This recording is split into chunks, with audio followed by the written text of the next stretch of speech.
Did the company behind Scotch tape and post-it notes create a UFO-type force field in the 1980s? This is apparently a true story, documented by one of the 3M scientists himself. The story is crazy. You guys are going to want to stick around for this one.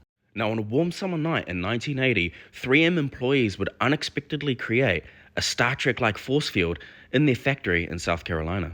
Inside the plant, massive rolls of polypropylene film were being unwound at high speed for manufacturing. And as the plastic moved, it created an intense electrostatic charge. Suddenly, workers noticed something bizarre. When they tried to move through a certain area, they couldn't. It was as if an invisible wall had formed in midair. Now, obviously, word spread fast, and then this man, David Swenson, an electrostatic specialist at 3M at the time, was called in to investigate. Employees began testing the phenomena. Small objects would pass through fine, but larger objects, human-sized objects, were mysteriously repelled. The force field was so strong that people were getting stuck trying to move through it and had to walk backwards out of the force field. Swenson would measure this force field at 200 to 500 kilovolts. To put that into perspective, your wall socket, your electrical outlet, is between 120 and 240 volts.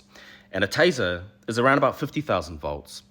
A bolt of lightning is between 100 million to a billion volts, but that's in an instant of discharge.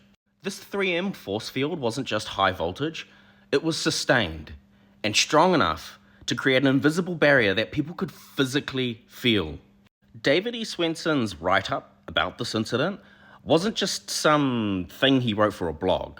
His paper, Wide Propylene Web Static Charge, a phenomena worthy of Star Trek, was presented at the 1997 Annual Technical Conference of the Society of Plastics Engineers. This is one of the most prestigious, well-respected, and longest-running technical conferences in the plastics industry.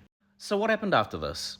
Well, understandably, safety precautions were put in place so that massive charges like this wouldn't be built up again and they could be safely discharged. Okay, that's where I'm going to end today's video, but that's not as deep as the rabbit hole goes. If you want me to get into how this phenomena ties into the UFO subject, then like, comment, share, and follow. But remember guys, don't take this from me. You can look this all up yourself. I'll see you in the next one.